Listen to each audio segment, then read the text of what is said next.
ಹಕ್ಕಿಗಾಗಿ ಪೊರಕೆ ಹಿಡಿದು ಪೌರ ಕಾರ್ಮಿಕರ ಪ್ರತಿಭಟನೆ, ಸರ್ಕಾರದ ವಿರುದ್ಧ ಪೌರ ಕಾರ್ಮಿಕರ ಆಕ್ರೋಶ, ನೇರ ನೇಮಕಾತಿಗೆ ಆಗ್ರಹ. ಡಿಸೆಂಬರ್ 11ರಂದು ನಗರದ ಹುಬ್ಬಳ್ಳಿ ಧಾರವಾಡ ಮಹಾನಗರ ಪಾಲಿಕೆ ಕಚೇರಿ ಎದುರು ವಿವಿಧ ಬೇಡಿಕೆ ಈಡೇರಿಕೆಗೆ ಆಗ್ರಹಿಸಿ ಬುಧವಾರದಿಂದ ಪೌರ ಕಾರ್ಮಿಕರು ಧರಣಿ ಸತ್ಯಾಗ್ರಹ ಆರಂಭಿಸಿದ್ದು, ಕೈಯಲ್ಲಿ ಪೊರಕೆ ಹಿಡಿದು ಪ್ರತಿಭಟನೆ ಮಾಡಿದರು. ಧಾರವಾಡ ಜಿಲ್ಲಾ ಪರಿಶಿಷ್ಟ ಜಾತಿ, ಪರಿಶಿಷ್ಟ ಪಂಗಡಗಳ ಪೌರ ಕಾರ್ಮಿಕರು ಮತ್ತು ನೌಕರರ ಸಂಘದ ನೇತೃತ್ವದಲ್ಲಿ ನಡೆದ ಪ್ರತಿಭಟನೆಯಲ್ಲಿ ಭಾಗವಹಿಸಿದ ನೂರಾರು ಪೌರ ಕಾರ್ಮಿಕರು ಸರ್ಕಾರ ಹಾಗೂ ಪಾಲಿಕೆ ಆಯುಕ್ತರ ವಿರುದ್ಧ ವಿವಿಧ ಘೋಷಣೆಗಳನ್ನು ಕೂಗಿ ಆಕ್ರೋಶವನ್ನು ವ್ಯಕ್ತಪಡಿಸಿದರು. ಪೌರ ಕಾರ್ಮಿಕರು ತಮ್ಮ ಬೇಡಿಕೆ ಈಡೇರಿಕೆಗೆ ಆಗ್ರಹಿಸಿ ಬೆಳಗಾವಿಯ ಸುವರ್ಣಸೌಧದ ಮುತ್ತಿಗೆ ಹಾಕಲು ನಿರ್ಧರಿಸಿದ್ದು, ಅದನ್ನು ತಡೆಯುವ ನಿಟ್ಟಿನಲ್ಲಿ ಕೆಲ ರಾಜಕೀಯ ಮುಖಂಡರು ಪಾಲಿಕೆ ಆಯುಕ್ತರ ಮೇಲೆ ಒತ್ತಡ ಹೇರುವ ಜೊತೆಗೆ ಸುಳ್ಳು ಭರವಸೆ ಕೊಡಿಸುವ ಕೆಲಸವನ್ನ ಮಾಡ್ತಿದ್ದಾರೆ ಎನ್ನುವಂತಹ ಒಂದು ಆರೋಪವನ್ನು ಪ್ರತಿಭಟನಾ ನಿರತರು ಮಾಡಿದರು. ರಾಜ್ಯ ಸರ್ಕಾರ ಆದೇಶ ಹೊರಡಿಸಿ 8 ವರ್ಷ ಕಳೆದರೂ ಕೂಡ ಇಲ್ಲಿಯ ತನಕ ಪಾಲಿಕೆಯಲ್ಲಿ 134 ಪೌರ ಕಾರ್ಮಿಕರನ್ನ ನೇಮಕಾತಿ ಮಾಡಿಕೊಂಡಿಲ್ಲ. ಅನೇಕ ಅರ್ಹ ಪೌರ ಕಾರ್ಮಿಕರು ಪಾಲಿಕೆ ಆಯುಕ್ತರ ದಿವ್ಯ ನಿರ್ಲಕ್ಷ್ಯದಿಂದಾಗಿ ಗುತ್ತಿಗೆ ಆಧಾರದಲ್ಲೇ ಇಂದಿಗೂ ಕೂಡ ಸೇವೆ ಸಲ್ಲಿಸುವಂತಾಗಿದೆ. ಅವರ ಅವಲಂಬಿತ ಕುಟುಂಬಗಳು ಆರ್ಥಿಕ ಸಮಸ್ಯೆಗೆ ಸಿಲುಕಿ ಬೀದಿಗೆ ಬರುವಂತಹ ಪರಿಸ್ಥಿತಿ ಎದುರಾಗಿದೆ. ನೂರಾರು ಪೌರ ಕಾರ್ಮಿಕರು ಸೇವಾ ನಿವೃತ್ತಿ ಹೊಂದಿದ್ರು ಕೂಡ ಅವರಿಗೆ ಪರಿಹಾರ ಒದಗಿಸುವ ಕೆಲಸವನ್ನ ಪಾಲಿಕೆ ಆಯುಕ್ತರು ಹಾಗೂ ಸರ್ಕಾರ ಮಾಡ್ತಿಲ್ಲ ಅಂತ ಪೌರ ಕಾರ್ಮಿಕರ ನೇರ ನೇಮಕಾತಿ ಹಾಗೂ ನೇರ ವೇತನ ಪಾವತಿ ಸೇರಿದಂತೆ ಪ್ರಮುಖ ಬೇಡಿಕೆಗಳನ್ನು ಸರ್ಕಾರ ಕೂಡಲೇ ಈಡೇರಿಸಬೇಕು. ಆ ನಿಟ್ಟಿನಲ್ಲಿ ಪ್ರತಿಪಕ್ಷದ ಶಾಸಕರು ಅಧಿವೇಶನದಲ್ಲಿ ನಮ್ಮ ಬೇಡಿಕೆಗಳನ್ನು ಈಡೇರಿಸುವಂತೆ ಸರ್ಕಾರದ ಮೇಲೆ ಒತ್ತಡ ಹಾಕಬೇಕು ಅಂತ ಆಗ್ರಹಿಸಿದರು. ಈ ವೇಳೆ ಸಂಘದ ಜಿಲ್ಲಾ ಅಧ್ಯಕ್ಷ ಡಾಕ್ಟರ್ ವಿಜಯ್ ಗುಂಟ್ರಾಳ್, ಗಾಳಪ್ಪ ದ್ವಾಸಲಕೇರಿ, ಗಂಗಮ್ಮ ಸಿದ್ರಾಂಪುರ್, ಕನಕಪ್ಪ ಕೊಟಬಾಗಿ, ದತ್ತಪ್ಪ ಅಪುಸಪೇಟ, ಯಲ್ಲಪ್ಪ ಪಾಳೆದ್, ಲಕ್ಷ್ಮೀ ಚೇತಾಪಲ್ಲಿ, ಯಮನವ್ವ ಬೇನಸಮಠಿ, ವೆಂಕಟೇಶ ಪಾಲವಾಯಿ, ಭಾಗ್ಯಲಕ್ಷ್ಮಿ ಮಾದರ್, ಹೊಳಲಮ್ಮ ಕಡಕೋಳ, ಹುಲಿಗೆಮ್ಮ ಚಿಕ್ಕತುಂಬಾಳ, ಕಸ್ತೂರಿ ತಮದಡಿ, ಲಕ್ಷ್ಮೀ ತುರಿಹಾಳ್, ನಾಗರಾಜ್ ದೊಡ್ಡಮನಿ, ರಾಕೇಶ್ ಚುರ್ಮುರಿ ಸೇರಿದಂತೆ ಹಲವರು ಈ ಸಂದರ್ಭದಲ್ಲಿ ಪಾಲ್ಗೊಂಡಿದ್ದರು.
ಸರ್ಕಾರ 7/8/2017ರಂದು ರಾಜ್ಯದಲ್ಲಿರುವಂಥ ಎಲ್ಲ ಗುತ್ತಿಗೆ ಪದ್ಧತಿಯನ್ನು ರದ್ದುಪಡಿಸಿ ನೇರ ನೇಮಕಾತಿ, ನೇರ ವೇತನ ಪಾವತಿಸಲಿಕ್ಕೆ ಆದೇಶವನ್ನು ಹೊರಡಿಸಿದೆ.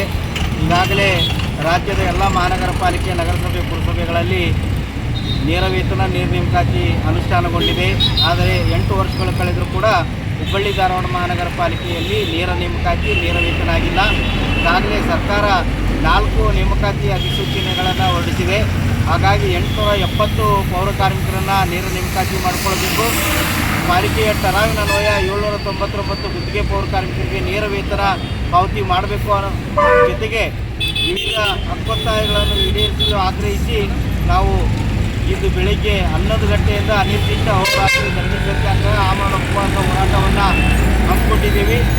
ಈ ಕೂಡಲೇ ವಿರೋಧ ಪಕ್ಷದ ನಾಯಕರುಗಳು ಅಧಿವೇಶನದಲ್ಲಿ ಪೌರ ಕಾರ್ಮಿಕರ ಬೇಡಿಕೆಗಳ ಬಗ್ಗೆ ವಿಷಯವನ್ನು ಪ್ರಸ್ತಾಪಿಸಿ ಸರ್ಕಾರದ ಗಮನಕ್ಕೆ ತರುವುದರ ಮೂಲಕ ಪೌರ ಕಾರ್ಮಿಕರಿಗೆ ನ್ಯಾಯವನ್ನು ದೊರಕಿಸಿಕೊಡಬೇಕು.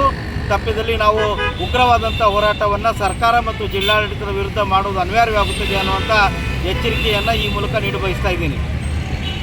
ಜೈವಿ ಬಂಧುಗಳೇ, ನಾವೇನು ಮೊನ್ನೆ ಪ್ರೆಸ್ ಮೀಟ್ ಮಾಡಿದ್ವಿ. ಆ ಪ್ರೆಸ್ ಮೀಟ್ ಮಾಡಿದ್ದೇನಂದ್ರೆ ಸಾಯಂಕಾಲ ಮಾಡ್ಯಾರೋ ಅಥವಾ ರಾತ್ರಿ ಮಾಡ್ಯಾರೋ ಗೊತ್ತಿಲ್ಲ. ಕಮಿಷನರ್ ಸಾಹೇಬರು, ಈಶ್ವರ ಉಳ್ಳಾಗಡ್ಡಿ ಸಾಹೇಬರು ಮುಷ್ಕರಕ್ಕೆ ಯಾರು ಬೆಂಬಲ ಕೊಡಬಾಡ್ರಿ ಅಂತಂದು ಹೇಳ್ತಾರೆ. ಅದ್ರೊಳಗೆ ಮನೀನೂ ಐತಿ. ಸುವರ್ಣಸೌಧಕ್ಕೆ ಮುತ್ತಿಗೆ ಹಾಕ್ಬೇಡ ಅಂತಂದು ಹೇಳ್ತಾರೆ.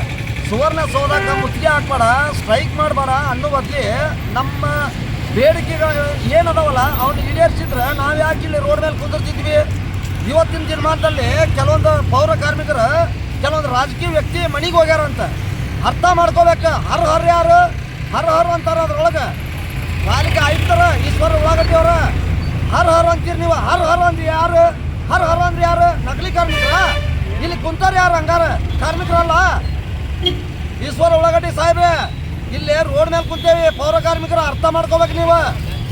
ಯಾವುದೋ ಒಂದು ರಾಜಕೀಯ ವ್ಯಕ್ತಿ ಮನೆಗೆ ಹೋಗ್ಯಾರ ಅಂದ್ರೆ ಅವರು ಕಾರ್ಮಿಕರಲ್ಲ. ಅರ್ಥ ಮಾಡ್ಕೊರಿ. ಇಲ್ಲಿ ಕುಂತೇವಲ್ಲ ರೋಡ್ ಮೇಲೆ ಪ್ರತಿಯೊಬ್ಬರು ಪೌರ ಕಾರ್ಮಿಕರ. ನೀವು ಇಲ್ಲಿ ಕುಂತವ್ರದ್ದು ಲಿಸ್ಟ್ ಮಾಡ್ಕೊಂಡು ಹೋಗ್ರಿ. ಹರ್ ಹರ್ ಅಂದ್ರೆ ನಾವು, ಹರ್ ಹರ್ ಅಂದ್ರೆ ನಾವು. ಅರ್ಥ ಮಾಡ್ಕೊರಿ. ಈಶ್ವರ ಉಳ್ಳಾಗಡ್ಡಿ ಉಗ್ರ ಹೋರಾಟ ಮಾಡ್ತೇವೆ.